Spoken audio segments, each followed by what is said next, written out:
Hello and welcome back to OT, the podcast. We're here to talk about watches, time, and how to spend it. I'm Andy Green. I'm Felix. How are you, Andy? I'm good, Felix. Felix, feels like it's been a minute. Yeah, I mean we're kind of bi-weekly at the moment. We'll probably gear it up pre-Xmas. Pre-Xmas. Yeah, we thought we'd do a little quickie for mid-November. A little check-in. Yeah, you're obviously off to Dubai Watch Week. You know what I did just before getting on this call? Book a flight. No, I didn't book a flight. I bought some power adapters. Oh, yeah.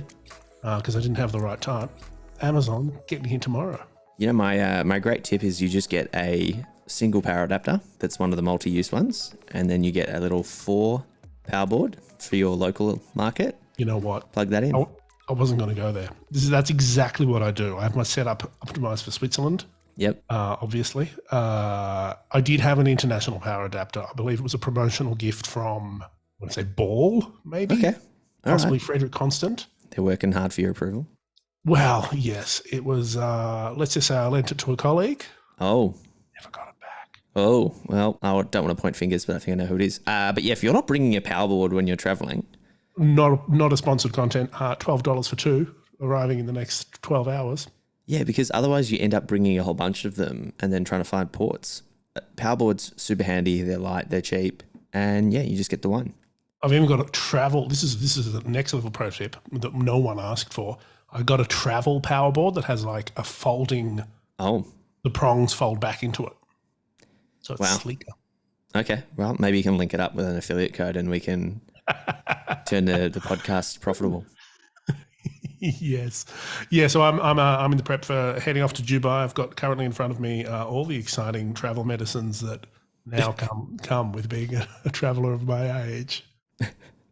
Yes. Okay, so this week we're going to talk about some news. We're going to talk about GPHG because the winners have just been won, and we're going to delicately tread around the Timepiece Gentleman situation now that there's been a whole bunch of stuff happening. Department of Justice over in the United States has released a press release, so we might just riff off that more than anything else. I'll let you delicately tread. I'm going to stomp all like a lawsuit-inducing elephant. Innocent until proven guilty, and they're just allegations. So remember that. Felix, what have you been up to though? Not much, mate. I'm literally buying power adapters and hitting deadlines and celebrating some momentous family events in my life. Fantastic. Well, I've been having a good time this week. It's been a whirlwind. Can I just say, my partner made a comment that your week made the grid. It did make the grid. It did. A rare. People notice. A rare, yeah. Oh, well, I hope she liked it. A rare Instagram post. So this week was a fun week. I finally got to catch up with Sean, who we've had on the podcast a couple of times. Sean who, Andy? Sean Stockman, Boys to Men co-founder, in Australia for a bunch of concerts. And yeah, we got to hang out all week, which was nice. It's always cool to kind of meet an internet friend IRL. Do you want to know what we got up to in a nutshell? Tell me, Andy, tell me. So we went watch shopping down Collins Street in Melbourne. Yeah, it was cute. We popped into Monards. Shout out Monards. Oh, nice. Get a Normos there if you like. But I went in and I said, because John said, I want to see something, unusual, something I wouldn't see normally. I said, all right, got any Greubel Forsey? Yep. They had one. Nice. They had one because pulled it out for him. We pulled it out. Stickers came off. Had a great old time with it. It was the Balancier Contemporain in. Yeah, that's it. Yellow gold. Nice. You seen that watch before? I'm just look. Honestly, I don't know from the name. I'm just opening the link. It is. It's got like a balance wheel situation down the bottom. The case back is really interesting because it's got a whole heap of engraving. Oh, is that all the words? Like all the words. Savoir-faire, something there. Innovative. Yeah, all in French. Yep. And then but what's interesting is, the whole thing's interesting. The case is actually stunning, I have to say. I think it's like a 39 millimeter case. Heaps of really nice details on it. Absolutely beautiful. Wears incredible. And then the back plate of that you kind of see elements through the dial, through the balance wheel, is like highly polished. So it's reflective. This was didn't have any diamonds or anything, so it was just sort of the plain. I want to say it was yellow gold. Okay. But it might have been rose gold, hard to tell. the piece is very, very limited. I think it was number 36 of a couple dozen. 33 is this. 33, yeah. Is what this internet article is telling us. Yeah, there you go. So just a few dozen. Retail price in Australia, I checked. Can I guess? You can guess, yeah. 300. You're close. 365, including GST. Okay. So we left that one. Went up the road, had a few other kind of glances around what Collins Street had to offer. What else did we do? We got matching tattoos. We got some bro tats. Did you really get matching tattoos? Yeah, didn't I tell you? I knew you got a tattoo. I didn't realise you both had the same. Yeah, well, similar. So we got elements that were the same and elements that were different. God. Yeah. So wow. I could be one of the boys now. I think that's the initiation. And it was a good time, but wrapped the week out going to see them perform at Rod Laver, which was pretty incredible. They've been touring for 30 years. How old are you? 31. They released their first single about 6 months before I was born. Not quite 9 months. So here's a question that you may not be comfortable answering. Yeah. Your mum and dad fans of Boyz II Men? Well, no, they're listening to about 91. May 91 was when Motown Philly came out. Their first big single came out. So, and I would have been a couple months before that. That was my immediate first thought, though. That would have been great. Yes. Well, I'm sure a lot of people are to complain Boyz II Men, but incredible. 30 years of performing just shows, seeing them get on stage and just run a really tight ship and incredible vocals. Sean got a new watch. He wore it on the stage. Looked pretty cool. I posted a pic, posted a vid. Like, go identify it if you want. I'm not gonna leak it. And then went out. The pics and then linking to them. Oh, it's a hard spot. I'm sure Nick Gould could probably eagle it. He's on it. But yeah, it was just cool. It was cool to kind of meet a guest, meet a friend who, we've chatted online. I guess you're going to do that in Dubai. You probably go link up with a few people you've not had the pleasure. Look, I don't know, honestly. I mean, I hope so. I mean, there's maybe a few people that catching up with people.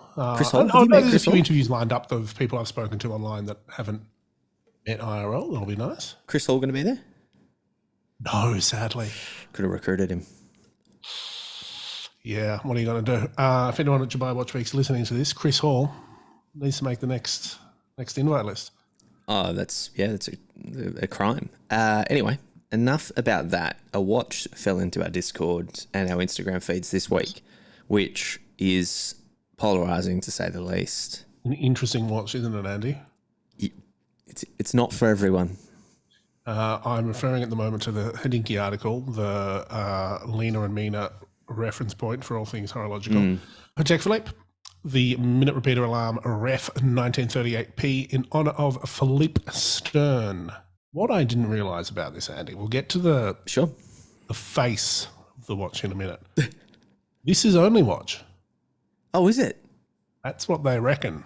That's why they kept it under their sleeve for so long. Yeah, and this is maybe there was a unique version and a serial that maybe was because this is a 30-piece limited series.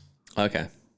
Whereas, obviously Only Watch is unique, but there were there were some sort of shots of the Only Watch case back, and it had a Hunter case back and these things. But I think that's really interesting. Yes. Yeah. I mean, anyway, this watch has been released to celebrate the 85th birthday. What a milestone. Of Philippe Stern, the not the founding father of Patek Philippe, obviously, but one of the sort of most important figures in modern watchmaking, and you can't miss him. Yeah. I mean, he's on the dial. It is very obviously a kind of side portrait. It's not discreetly kind of incorporated into the design. Yeah, there's not a subtle shadow on the sub-second's hand or anything. No, and it's a face on the dial. It is. How would you describe it? It's sort of screen, a single kind of coloured screen print. It's Grand Feu enamel, so yeah, of course. It's technically, I guess, it's miniature, painted enamel and then fired, but it looks to me it's like those old sort of black and white portrait. I mean, obviously it's a photo. It's taken from a photo. So well, what has the internet thought about this, or our Discord at least? I think everyone finds it a little bit bizarre, and I mean it's a new movement, which is obviously cool, but it is a bit of a bizarre kind of ode to Dad. Why not though? People, I mean, it would be an amazing investment. So if you can buy it and get past maybe the hubris, you could probably enjoy it. I don't know. What do you think of it? Look, it's high-end Patek Philippe is often weird. Like the Grandmaster Chime was an ugly watch. You know, it's incredible, and it's not about. It's a thing in and of itself. It's kind of like I don't know, like you know how supercars are famously like uncomfortable and terrible to a terrible driving experience. Kind of the same thing, but my biggest beef about it is the face on the dial is fine. What irritates me is the collar of the shirt and the tie look real messy over the Arabic numerals and the small seconds. Yes. Like it's sort of, because it's such a stark black and white, you know, image, and then it's bleeding into like print overlay. I just find it odd. Like it doesn't look clean in that part of the dial. And the other thing I dislike about it is that, I mean, they've been doing it for a while, but email on the dial. I think that's fine. I think in the context of everything else, it's not fine. Actually, I also think, do they not do that anymore? And maybe this is a nice throwback. I thought they did it I don't even remember seeing it last year or the year before and finding it a little strange. Maybe they do still. I know someone's changed it. Anyway, look, it's not a problem that we need to really concern ourselves with too much, is it?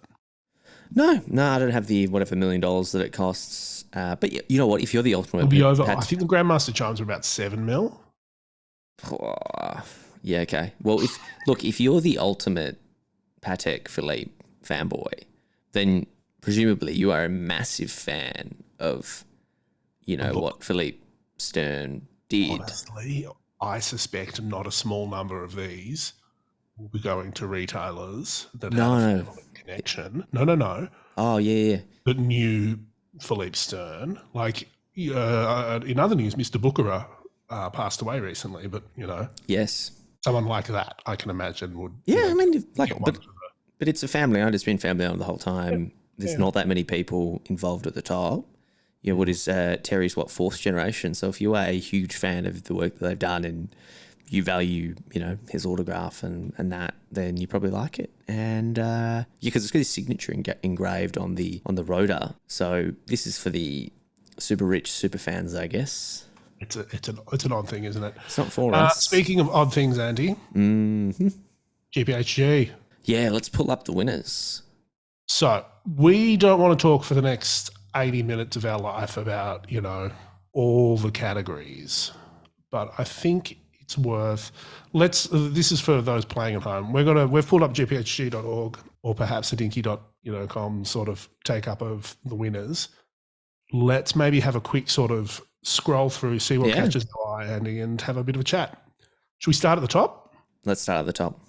The Golden Hand, a Grand Prix Audemars Piguet, code 1159, Ultra Complication Universal RD4. Fair enough. I don't know. Isn't it amazing? The watch or the fact that this watch won? Well, more that we've gone from code 1159 circa 2017, 18, where it was like a Daniel Wellington, to this. I think it's probably fair to this one. And also, old mate Francois is on his way out. So he's just got won an award on the way out. Yep. I don't know. There's a lot to say about this. It is fascinating that it won, and it's I don't know. I don't know if it speaks more about the finalists and the watches entered in the judges or the releases of the year. But I don't. It's from what I understand, it's quite mechanically impressive. Yeah, it is. Of course. It looks good. Like the 1159s do. Yes, once. I think they look good, don't they? Yeah, They quickly made some tweaks that made them all look great. I'll happily buy and wear one. Maybe one day, like honestly, maybe one day if I had the cash. Yeah, I mean, the standout for me is probably the only watch that I really think is deserving, actually, I'll start with. Damn. Is possibly the Christopher Ward C1 Belcanto. Yeah, okay. Which is, I think, is deserving. That was an interesting move for me. I think it's interesting. I think it kind of acknowledges what they've been doing and sort of the market sentiment around Chris Ward this year, last year. I think it's pretty cool. We've talked about it before. I think, didn't Bowl of Salmon have one and give it a little ding-ding for us? Yes, he did. Yeah, he did. Yeah, link up that episode. Yeah. I thought you meant like ding-ding is a scratch. I'm like, you definitely shouldn't be.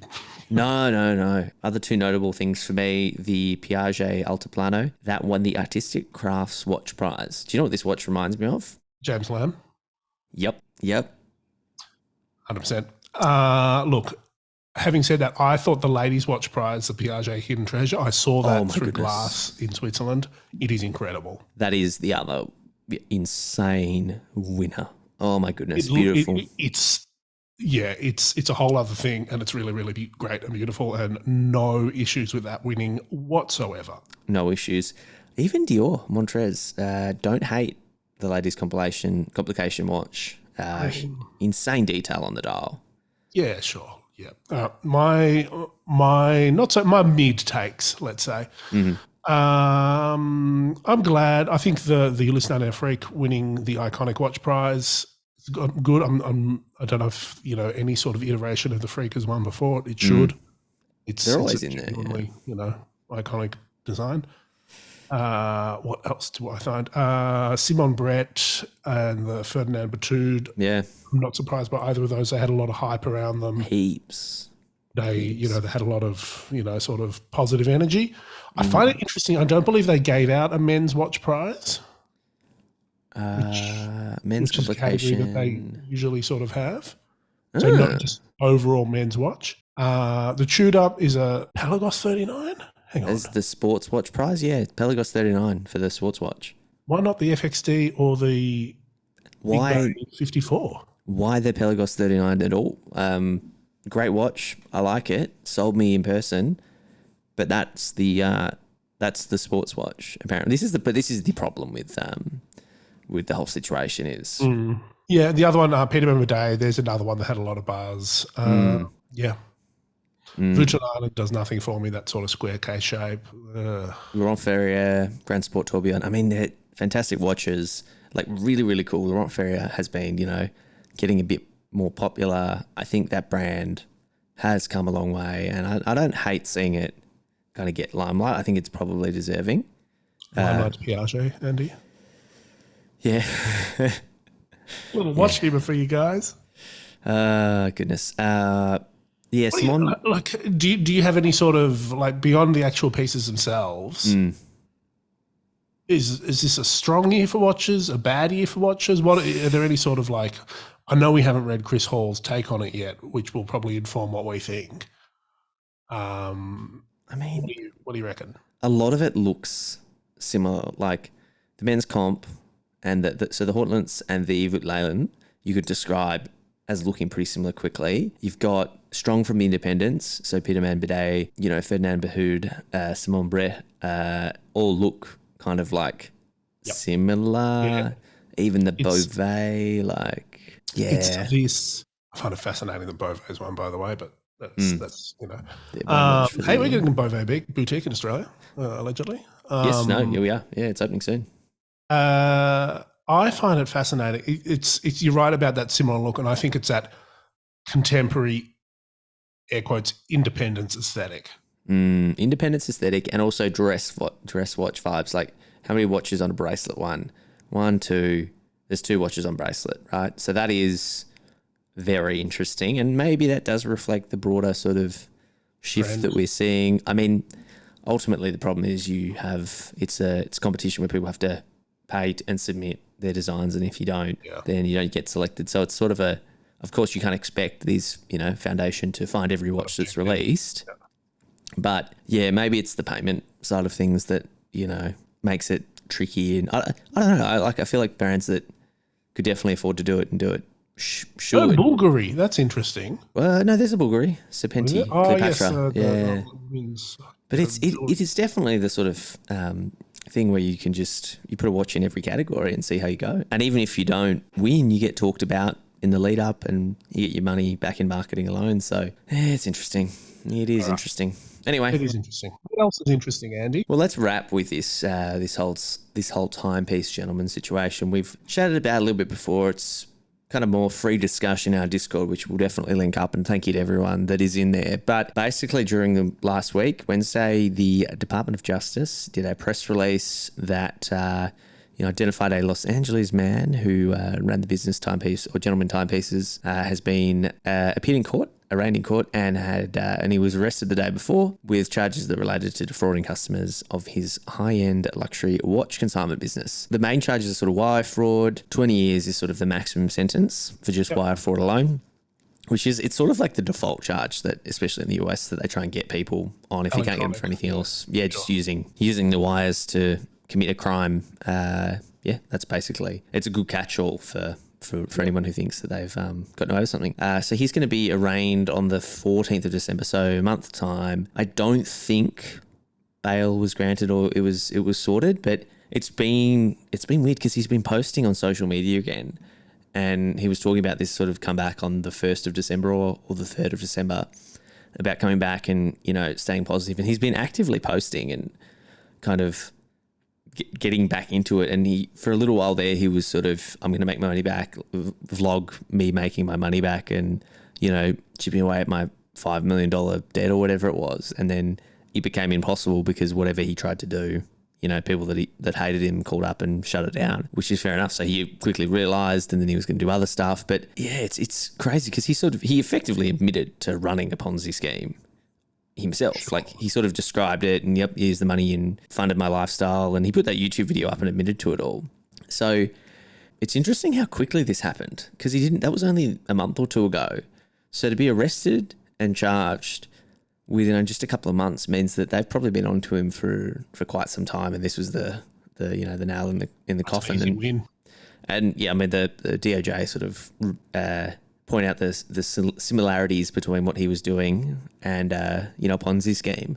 And I mean, top line, this is a situation where someone built up trust, even if we didn't trust it, built up trust, put the work in, had some good deals going, built up a following, built up a social media following, built up a customer base, and then added in that mix of, luxury lifestyle, Ducatis, Lamborghinis, penthouses, hotels, gambling, crazy watches, and then used it to kind of take advantage. And I mean, the craziest part of this is where the DOJ say the consignment agreements would typically be 5% for consignment.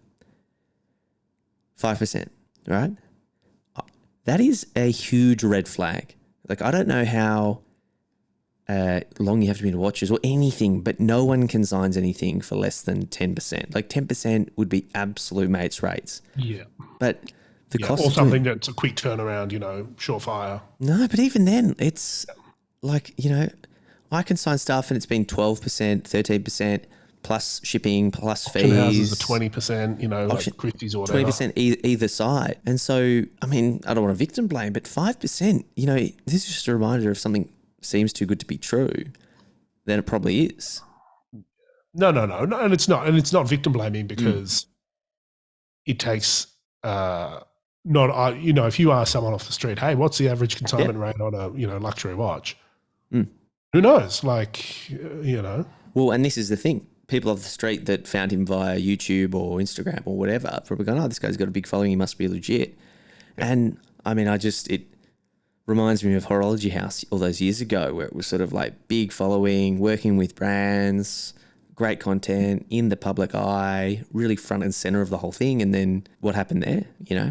Used it, took advantage, things got out of hand. And it's just a reminder that you should really be careful who you trust and who you follow. And if things are too good to be true, they might be. This week's episode is brought to you by insurance/reliable. Trust us. Trust us.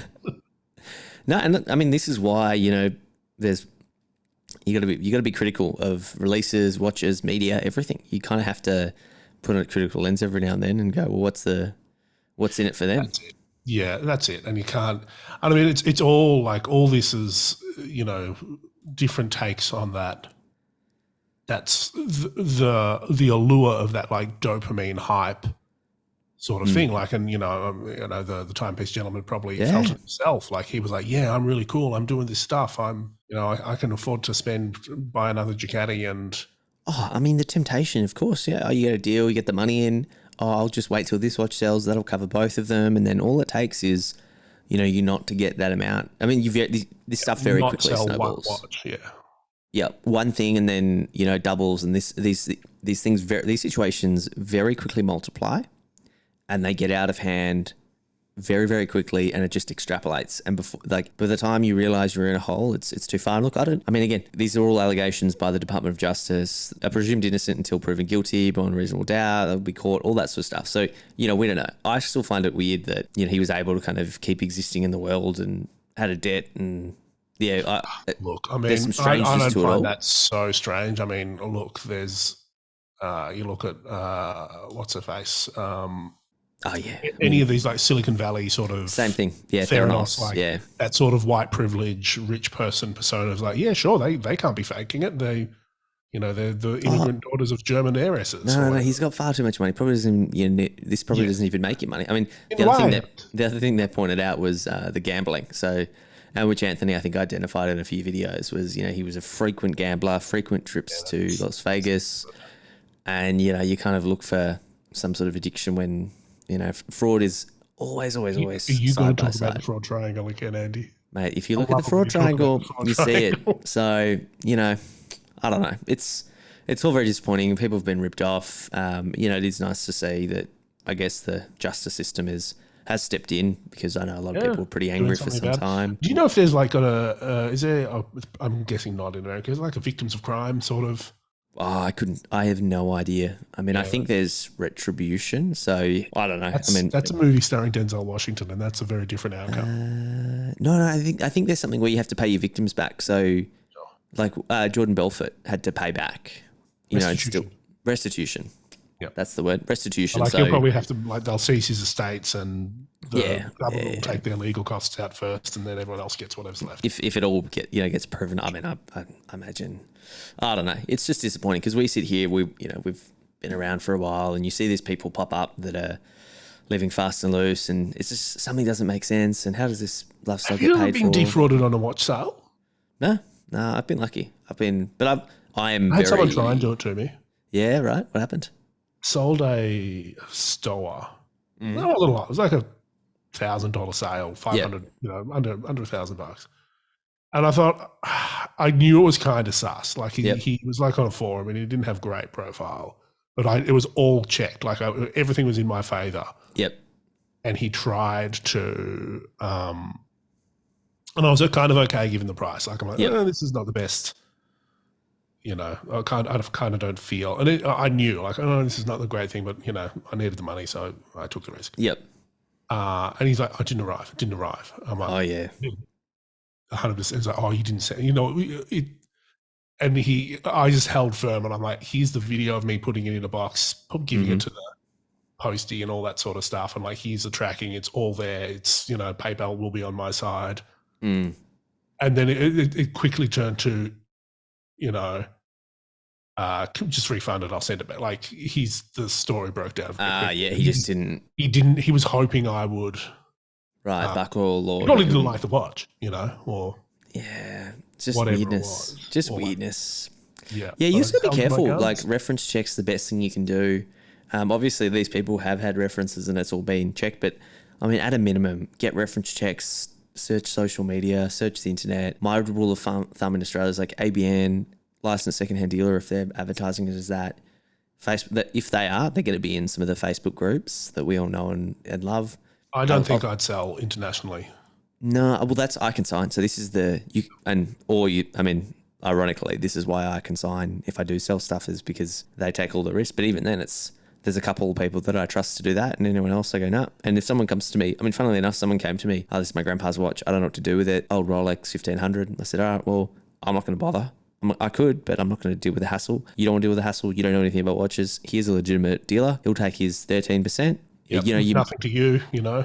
I mean, no skin off my back. I'll introduce you. This is what it goes for. You know, it might be $5,000. Yep. He'll pay you less 15%. You don't have to pack it. You don't have to ship it. You don't have to deal with the transaction risk. You don't have to find a buyer. It's your decision, but $1,500, that's his, and he needs to make money doing it. Not outrageous. You decide, because that's the service you pay for. I know. And the other thing I always find irritating is when people complain about, oh my God, they're taking that for no work. I'm like, no, they are. That's what they're like. People that like, I can buy this and sell this today for this amount of money. It's like, well, do it. Yep. Yeah, you do it. This guy, you know, they're doing a lot of work and taking risk to do this. So yeah, it's 100%. Join our Discord, chat out your favorite consigning dealers that are not Dodge, and Anyway, on that note, Felix, thank you for listening. Make sure you're subscribed to the podcast. If you want to catch Felix's Dubai Watch Week antics, well, there's one place you can do TikTok that. Again. Fire up the social medias. We link everything up, of course. Give us reviews, tell your friends, join the Discord, usual fun stuff, and send us your watches for free. Felix, I'll see you in a couple of weeks when you get back. Yeah, we might even have a chat while I'm over there. We will. All right. See you guys.